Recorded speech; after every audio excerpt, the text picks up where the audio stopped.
Haleluya. Jadi sebenarnya sharing saya pada hari ini itu sangat last minute ya. Kalau saya mau ya berterus terang, sangat-sangat last minute ya. Untuk 3 hari yang depan itu kan cuti raya kan, hari raya, walaupun kita bukan menyambut hari raya, tetapi kita tetap dapat berehat ya, spend time with the family. Jadi sudah 3 hari terbuang. Lepas itu kembali ke Ipo, kita saya juga teruskan untuk menyiapkan firman Tuhan pada malam ini. Tetapi terus terangnya saya sangat sangat blank, tidak tahu mau share tentang apa, topiknya apa, langsung tak ada topik. Dan saya langsung lupa hari ini itu hari Ibu. Jadi saya tanya kepada keluarga saya dan mereka mengatakan tentang kasih Allah, kasih Tuhan. Jadi hari Jumat malam itu saya pergi Google sajalah kasih Tuhan kan. Jadi yang topik yang pertama yang keluar di Google itu adalah memahami kasih Allah. Jadi Sabtu sementara saya mendengar firman Tuhan, sementara saya go through preparing untuk firman Tuhan pada malam ini, saya baru teringat, oh hari ini hari Ibu, ya. Dan nomor satu tentang hari Ibu yang kita selalu ingat adalah kasih mereka terhadap anak-anak. Amin. We call that sacrificial love, right? Pengorbanan, ya, kasih pengorbanan seorang ibu kepada anak-anak, kepada keluarga. Jadi ya kasih ibu itu sangat-sangat luar biasa. Ya walaupun saya bukan seorang ibu, tetapi ada seorang ya adik saya yang kecil yang ini, jadi saya pun dapat merasa ya perasaan seorang ibu dengan menjaga adik saya. Jadi khotbah malam ini ya, sharing pada malam ini sangat-sangat relatable. Ya, kita dapat gabungkan dengan kasih Allah. Ya. Karena kasih Allah dan kasih ibu itu sangat similar ya, kasih pengorbanan mereka. Ya. Jadi kalau seorang ibu itu ya, walaupun mereka penat, walaupun mereka sakit, mereka tetap ya melayani keluarga mereka. Mereka tetap membimbing anak-anak mereka walaupun mereka sakit. Ya, jadi malam ini saya ingin mengongsikan ya tentang memahami kasih Allah pada malam ini. Jadi maksud kasih ya saudara-saudari, mari kita masuk terus ya firman Tuhan pada malam ini. Maksud kasih di dalam kamus bahasa Indonesia sama juga dengan bahasa Malaysia ya. Perasaan kasih itu bermaksud perasaan sayang ataupun cinta ataupun suka ya terhadap seseorang atau sesuatu atau ya tempat atau memoris ya apa. Itu adalah maksud kasih. Tetapi maksud kasih di dalam Alkitab ya saudara-saudari, mari kita pergi ke 1 Korintus pasal 13 ayat 4 hingga 8. Biarkan izinkan saya untuk membaca firman Tuhan ya. Ayat 4, kasih itu sabar, kasih itu murah hati, ia tidak cemburu, ia tidak memegahkan diri dan tidak sombong. Ia tidak melakukan yang tidak sopan dan tidak mencari keuntungan diri sendiri. Ia tidak pemarah dan tidak menyimpan kesalahan orang lain. Ia tidak bersukacita karena ketidakadilan, tetapi karena kebenaran. Ia menutupi segala sesuatu, percaya segala sesuatu, mengharapkan segala sesuatu, sabar menanggung segala sesuatu. Kasih tidak berkesudahan, nubuat akan berakhir, bahasa roh akan berhenti, pengetahuan akan lenyap. Jadi di sini ya saudara-saudari, saya ingin kita fokus kepada satu sentence ya. Kasih itu dia sabar menanggung segala sesuatu. Jadi kasih seorang ibu ya, kasih mereka itu sabar menanggung segala sesuatu. Sabar menanggung ya kesakitan yang mereka lalui ya, sementara mereka mengandung kita 9 bulan ya, dan menganakkan kita ya, sangat sakit, tetapi mereka dapat menanggung semua itu karena kasih mereka kepada anak-anak mereka. Dan itu sama dengan kasih Allah ya, kasih Tuhan Yesus yang disalibkan ya 2000 tahun yang lalu untuk umat manusia yang berdosa. Jadi kasih mereka itu sangat hebat ya saudara-saudari, amin. Jadi hari ini ya saya ingin mengongsikan kita ya walaupun saya membesar di dalam gereja, membesar di bawah seorang ayah pastor ya terutamanya, tetapi saya juga masih belajar tentang kasih Allah ya. Saya tahu yang Allah kasih kepada saya, Allah cinta saya, tetapi saya juga masih belajar tentang kasih Allah. Jadi ya, perkataan kasih ini sangat mudah kita bicarakan, sangat mudah kita pertikaikan ya. Walaupun kita tidak tahu apa itu ataupun kita apa kita perlu buat dengan kasih itu, ya. Kita selalu menggunakan perkataan kasih ya untuk perasaan kabur ataupun sesuatu yang kita rasakan di dalam perut kita ya, di dalam tubuh badan kita terhadap seseorang atau sesuatu ataupun suatu tempat ya. Kita menggunakan perkataan kasih ini untuk menunjukkan yang kita sayang kepada orang itu ataupun sayang kepada tempat itu. Jadi di Filipina ya saudara-saudari, perkataan untuk untuk perasaan di dalam perut itu ya kita panggil kilig ya. I'm so kilig, I feel so kilig ya. Teruja ya, perasaan teruja. Jadi perkataan kilig ini sudah termasuk dalam dictionary pada hari ini. Jadi walaupun kita bukan seorang Filipino, kita boleh juga menggunakan perkataan ini untuk mengekspresikan sesuatu yang kita ya terhadap sesuatu yang kita suka. Ya. Jadi bagi ya sebagai contohnya lah perasaan kilig ini ya ataupun perasaan teruja ini ya. Kalau saya suka makan chocolate cake ya, cake coklat. Pada pagi ini saya telah mengongsikan di English service, mereka ketawa ya.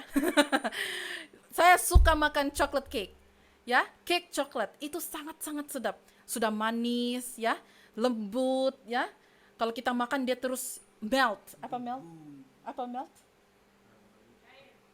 Cair di dalam mulut ya. Sangat gebuk cake itu ya. Jadi selain daripada cake coklat, saya juga suka ya. Saya suka ice cream. Jadi dua gabungan ini kalau digabungkan, ice cream coklat yaitu sangat itu yang the best in the world ya, saudara-saudari.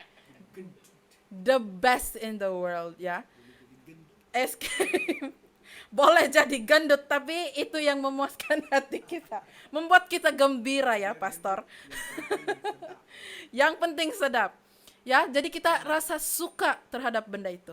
Jadi kita suka. Jadi saya suka coklat, saya suka ice cream ya. Kalau kawan-kawan saya ya, kalau hari-harinya sejuk ataupun ada rainy days ya, hari-hari hujan, mereka itu akan lebih kepada meminum sup ataupun minum minuman yang panas ya, macam seperti hot coffee ataupun hot chocolate ya. Tapi kalau saya walaupun sejuk ataupun hari hujan, saya tetap ya akan memakan ice cream coklat. Ya, jadi mereka semua memanggil saya weird ya, pelik karena sudah sejuk tetapi saya tambahkan lagi sejuk kepada badan saya ya. Jadi itu yang saya suka. Itu yang saya suka, itu yang saya kasih. Ya, saudara-saudari. Jadi ini sama kepada kita. Kalau kita suka kepada seseorang, kalau kita suka kepada satu tempat itu karena kita rasa bagus terhadap seseorang ataupun tempat itu ataupun sesuatu benda. Kita rasa bagus di dalam. Kita tidak akan menyukai seseorang kalau kita tidak rasa bagus dalam diri kita tentang orang itu. Amin. Ya, kita hanya menyukai orang itu karena kita rasa bagus untuk orang itu. Kita rasa ya orang ini bagus orangnya, jadi saya suka sama dia. Begitu ya saudara-saudari.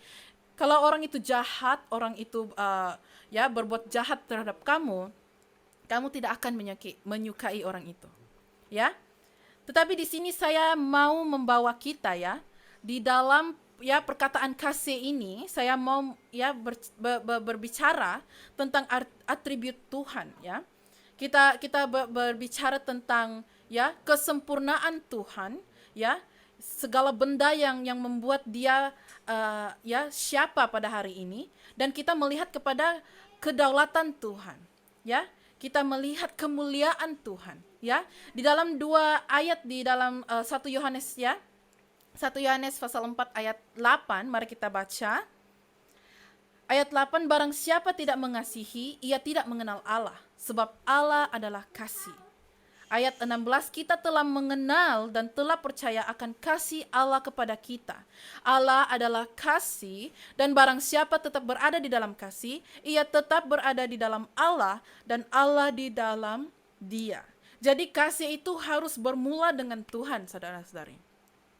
Harus bermula dengan Tuhan. Karena itu adalah kepribadiannya Tuhan. Bukan apa yang Tuhan lakukan, tetapi itu adalah Tuhan. Itu adalah siapa Tuhan. Ya. Itu adalah seperti self definitionnya, definisi sendiri yang seperti mengatakan saya ini seorang Asian, seorang Filipino Asian, ataupun saya seorang orang putih atau orang hitam ataupun orang Hispanic itu mengatakan tentang race kita kita punya latar belakang suku bangsa kita. Jadi di sini Tuhan mengatakan dia adalah kasih karena itu adalah latar belakangnya Tuhan. Itu adalah Tuhan. Itu adalah siapa Tuhan, bukan karena apa yang dia lakukan, bukan saja karena kita tahu Tuhan itu mengasihi, jadi kalau kita melakukan dosa, Tuhan tetap akan memaafkan kita karena Tuhan itu kasih. Ya bukan sahaja karena itu, tetapi Tuhan sendiri itu adalah kasih. Mau dimulakan dalam firman Tuhan itu adalah Tuhan adalah kasih, saudara-saudari.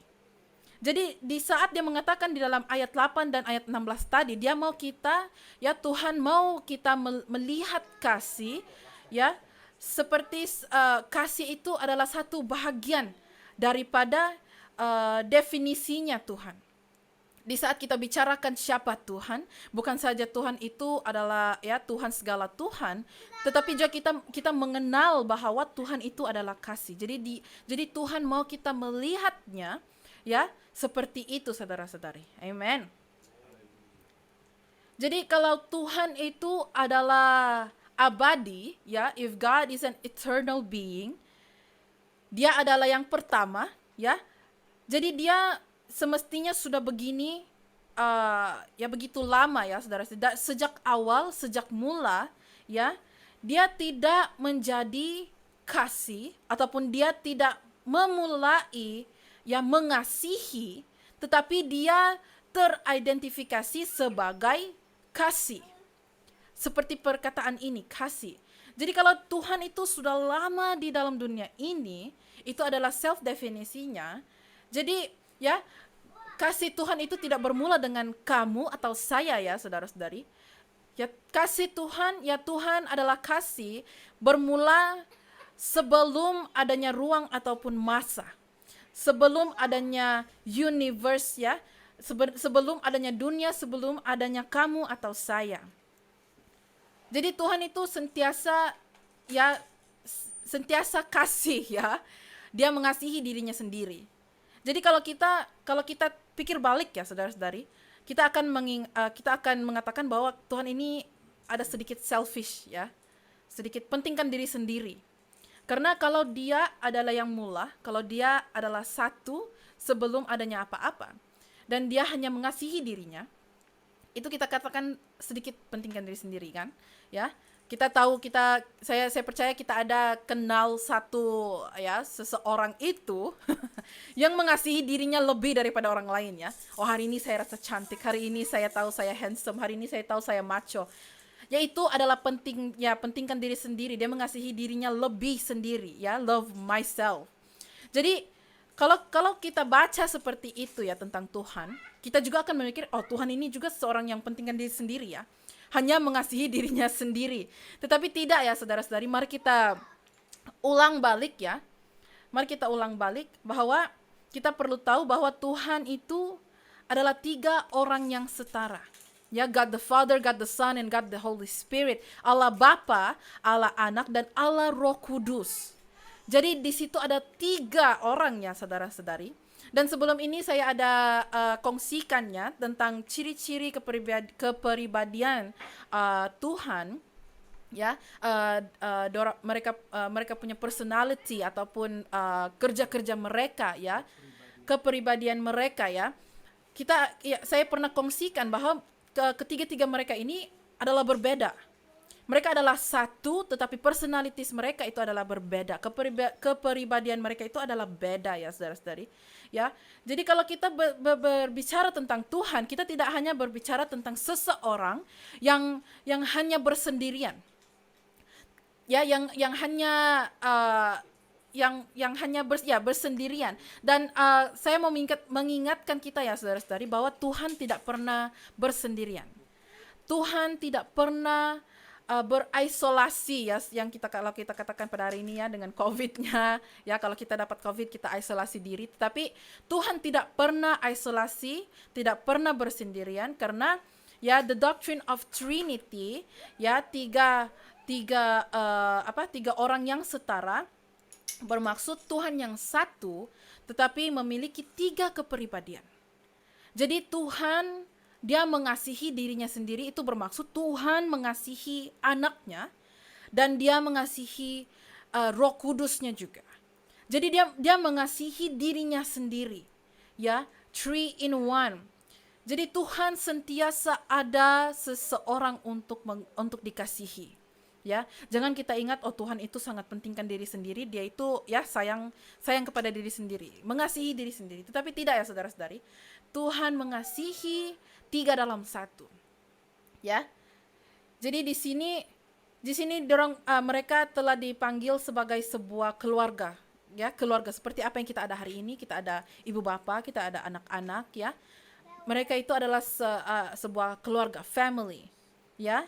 Jadi di dalam Yohanes ya, buku Yohanes pasal 5 ayat 17 ia mengatakan, tetapi ia berkata kepada mereka, Bapakku bekerja sampai sekarang, maka aku pun bekerja juga. Jadi di sini Tuhan Yesus ya, dia mengatakan bahwa dia itu sama taraf dengan Tuhan. Dia ada semua yang diperlukan menjadi seorang dewa, ya. Jadi Tuhan, dia berjawab dan dia mengatakan bahwa ya, saya itu anak Tuhan. Jadi saya tidak boleh melakukan apa yang Bapa saya tidak lakukan. Saya hanya boleh melakukan sesuatu jika saya dapat permisi daripada Bapa saya. Kalau Bapa saya melakukan sesuatu pekerjaan, maka saya juga boleh melakukan pekerjaan itu. Itu sama dengan hari ini ya saudara-saudari. Anak-anak hari ini dia akan mengikut apa ibu bapanya lakukan, ya. Ya seperti adik kecil saya ya. Dia itu ya, apabila saya ke depan cermin ya membetulkan diri saya, dia juga akan pergi ke depan cermin itu untuk membetulkan dirinya. Karena dia mengikuti ya, dia ikut apa yang kamu lakukan. Jadi ini sama seperti Tuhan Yesus, dia melakukan apa yang Bapa dia lakukan. Dan di sini saudara-saudari saya mau berbicara ya, bahwa kasih Allah, kasih Tuhan kepada anaknya itu sangat-sangat luar biasa.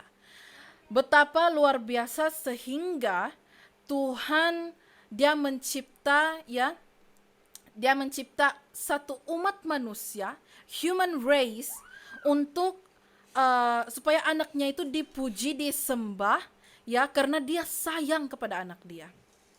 Ya, jadi kita adalah umat manusia itu. Ya, kemanusiaan ya, Tuhan membina ya, membuat suatu kemanusiaan, dan dia kita hanya ada satu kerja ya saudara-saudari, yaitu untuk memuji Tuhan. Dan anaknya Tuhan itu, Allah anak, dia melihat kasih bapaknya kepadanya itu sangat luar biasa. Jadi dia juga berkata kepada ayahnya, Bapak, kamu telah mengasihi aku seperti ini, kamu membuatkan satu umat manusia untuk aku, untuk memuji aku, jadi aku akan ya membimbing umat manusia ini, aku akan membimbing mereka untuk memuji kamu karena kamu telah membina mereka untuk aku. Tuhan Yesus berkata kepada bapaknya, ya, aku akan membimbing umat manusia ini. Ya, ketika mereka berdoa, mereka tidak akan berdoa kepada saya, tetapi mereka akan berdoa kepada kamu, yaitu Bapa di syurga kami. Bapa di syurga. Dan Roh Kudus, dia juga akan membantu saya untuk membimbing umat manusia ini untuk memuji namamu, karena engkau telah membina satu umat manusia spesifik untuk aku, ya, untuk menyembah aku. Jadi di sini kita boleh lihat ya saudara-saudari, betapa hebatnya, betapa luar biasanya kasih Allah terhadap terhadap anaknya dan juga terhadap Roh Kudus. Jadi kasih ini juga seperti kasih seorang ibu, ya. Walaupun mereka sakit ataupun mereka lemah, ya, mereka berada di dalam keadaan lemah, mereka tetap akan mendidik anak mereka. Mereka akan memberi apa yang anak mereka perlukan. Jadi kasih Allah itu sangat-sangat luar biasa. Mereka sangat mengasihi satu sama lain, ya. Sangat mengasihi satu sama lain. Itu seperti, ya, Tuhan membina sebuah umat manusia, ya. Sebuah umat manusia itu seperti satu birthday party, ya. Pesta kelahiran seorang anak, ya. Ibu bapaknya itu sangat mengasihi anaknya itu, jadi dia menjemput, ya, mengundang semua orang yang mereka kenal untuk mengadakan satu party untuk anaknya, untuk to celebrate, ya, merayakan kasih mereka kepada anak mereka. Jadi ini kasih Tuhan, ya, kasih Tuhan dengan membina sebuah umat manusia itu seperti birthday party, ya, saudara-saudari, pesta kelahiran. Jadi dia mau semua orang tahu yang dia mengasihi anaknya. Dia mau semua orang itu memuja anaknya, memuji nama anaknya karena dia sangat sayang anaknya. Ya. Jadi dalam 1 Yohanes, ya, kita boleh lihat juga dalam 1 Yohanes pasal 4 di mana Tuhan mengatakan dia memberi anaknya yang satu, anaknya yang unik, anaknya yang memang di dalam kelasnya sendiri, karena hanya Tuhan Yesus yang dapat memenuhi deskripsi yang diperlukan, ya, sebagai seorang dewa. Dan, ya, dalam satu Yohanes itu kita boleh lihat, ya, Tuhan sangat menyayangi anaknya sehingga dia perlu, ya, walaupun dia perlu sacrifice, ya, mengorbankan anaknya sendiri, ya. Jadi, ya, dalam ya, kita boleh lihat dalam Roma pasal 5 ayat 8, akan tetapi Allah menunjukkan kasih-Nya kepada kita oleh karena Kristus telah mati untuk kita ketika kita masih berdosa. Jadi Tuhan Yesus itu mengasihi kita walaupun kita masih sebagai seorang yang berdosa, ya, saudara-saudari. Tuhan tidak menunggu, Tuhan tidak menantikan kita sehingga kita itu diperbaiki ataupun sehingga kita itu diperbetulkan, ya, tetapi Tuhan mengasihi kita, Allah mengasihi kita walaupun kita masih berdosa. Jadi saya mau mendorong kita, ya, saudara-saudari. Saya percaya di dalam hidup ini, ya, kita pernah melihat seseorang itu apa yang dia telah lakukan di dalam hidup lamanya, ya. Tapi di saat mereka itu menjadi seorang yang baru, menerima Yesus sebagai savior mereka, ya, juru selamat mereka, ya, kita tidak boleh membawa diri untuk menerima kenyataan itu. Kita tidak boleh membawa diri kita untuk menerima orang itu ataupun memaafkan seseorang itu karena apa yang dia telah lakukan di dalam hidup lama mereka. Tetapi di sini, ya, saudara-saudari, saya mau mendorong kita harus selalu ingat bahwa Tuhan Yesus, Allah, ya, Allah, dia masih mengasihi kita walaupun kita itu masih seorang yang berdosa. Betapa hebatnya kasih Allah. Amin. Ya, siapakah kita, ya, saudara-saudari, untuk membandingkan diri kita kepada Allah? Kalau kita tidak boleh memaafkan orang itu, ya, apa yang boleh kita katakan tentang Tuhan yang masih mengasihi kita, yang masih menerima kita walaupun kita masih berdosa? Amen. Jadi saya pada malam ini, ya, saudara-saudari, saya hanya mau mendorong kita, ya, dengan short sharing ini, ya, dengan kasih Allah, ya. Saya juga berterus terang, ya, saudara, saya pernah menjadi sebagai seseorang yang begitu. Saya tidak boleh menerima orang itu karena apa yang dia telah lakukan di dalam hidupnya, ya. Ya, dan ya, Bapak saya sentiasa mengingatkannya kita harus, ya, forgive and forget, memaafkan dan melupakan, ya. Tapi, ya, yang seperti biasa kita boleh memaafkan tetapi kita tidak boleh melupakan. Ya. Tetapi di sini, ya, saya mau mengatakannya, saudara-saudari, kasih Allah itu sangat hebat, ya. Sangat hebat di mana di mana dia boleh menerima kita sebagai seorang yang berdosa. Jadi kalau diri kita mengenal Tuhan, maka kita kenal kasih Tuhan, ya. Kita memang kita tidak boleh memaafkan, kita tidak boleh menerima dosa itu, tetapi kita boleh menerima atau kita boleh memaafkan orang yang berdosa itu. Ya. We love the sinner and not the sin. Ya, saudara-saudari. Kasih Allah yang begitu hebat itu dapat menerima kita sebagai seorang yang berdosa. Mengapa kita tidak boleh melakukan yang sama? Kan? Ya. Jadi saya memang dalam proses untuk mempelajari itu, dalam proses membawa diri untuk menerima, di dalam proses memaafkan seseorang itu, ya, karena apa yang mereka telah lakukan, tetapi mereka telah memilih untuk menerima Tuhan sebagai juru selamat. Mereka telah membawa diri mereka untuk berubah di dalam Tuhan. Jadi saya mau mendorong kita pada malam ini, saudara-saudari, kalau kita mengenal Allah, kalau kita mengenal Tuhan, maka kita juga mempunyai kasih Tuhan. Kita mempunyai kasih-Nya Allah untuk kita berikan kepada orang lain, ya. Ya, a love that is so much to give, ya. Kita akan mempunyai kasih yang banyak untuk kita berikan kepada orang lain, ya. Karena kita di dalam dunia ini itu adalah sebagai contohnya Tuhan. Amin. Kita adalah contohnya Tuhan, ya. We're the image of God, and kita perlu tunjukkan yang kita itu ada kasih Tuhan, ya. Amin. Kita tidak perlu kita tidak perlu berpura-pura memiliki kasih Tuhan, tapi karena kita betul-betul memiliki kasih Tuhan, saudara-saudari. Jadi malam ini saya mau mendorong kita, ya. Saya mau mendorong kita kalau kita masih ada rasa perit ataupun masih ada grudges, ya, kepahitan terhadap seseorang yang kita tidak boleh maafkan, ya, ataupun keluarga kita sendiri. Saya dorong malam ini, ya, saudara-saudari, untuk kita belajar untuk menerima, belajar untuk memaafkan, karena kasih Allah itu sangat luar biasa. Amin. Kasih Allah itu sangat-sangat luar biasa. Dan kalau kita bicarakan yang kita itu adalah seorang Kristen, kita mengenal Allah, tetapi kita tidak dapat memaafkan seseorang, maka kita tidak kenal kasih Allah. Kita langsung tidak kenal Allah. Ya, saya mau bacakan lagi sekali, ya, 1 Yohanes pasal 4 ayat 8. Barang siapa tidak mengasihi, ia tidak mengenal Allah, sebab Allah adalah kasih. Ya, saya mau kita ingatkan ayat ini, ya, saudara-saudara. Di saat kita tidak dapat memaafkan, di saat kita tidak dapat menerima, kita harus sentiasa mengingat ayat ini. Kalau kita kenal Allah, maka kita kenal kasih. Amin. Ya, haleluya. Mari kita berdoa, saudara-saudari. Haleluya. Bapa di syurga, kami berterima kasih, ya Tuhan, atas firman-Mu pada malam ini, ya Bapa. Haleluya. Kami berterima kasih, ya Tuhan, atas kasih-Mu yang sangat luar biasa dalam hidup kami.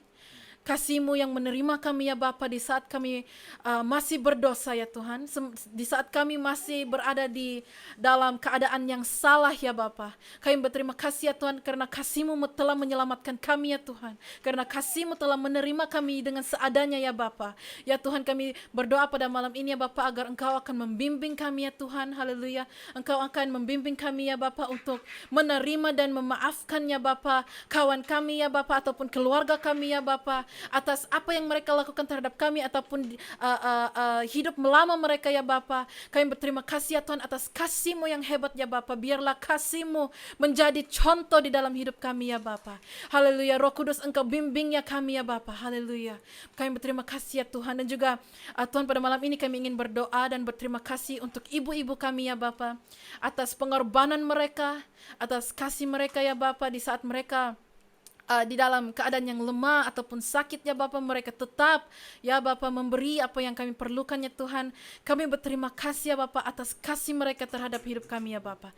Atas kasih mereka yang sangat similar, ya Bapa, dengan kasih-Mu kepada anak-Mu, ya Bapa. Haleluya. Kami berterima kasih pada malam ini, ya Tuhan. Biarlah kami, ya Bapa, juga mengasihi satu sama lain seperti Engkau telah mengasihi kami, ya Bapa. Kami berterima kasih, ya Tuhan. Di dalam nama Tuhan Yesus kami berdoa. Amin. Amin. Haleluya. Tuhan berkati saudara, ya. Pergi dengan minggu ini dengan mengasihi semua orang, ya. Teruskan memberi kasih, ya. Just give love and not hate. Give love, ya. Berikan kasih kepada satu sama lain. Amin. Haleluya. Tuhan berkati.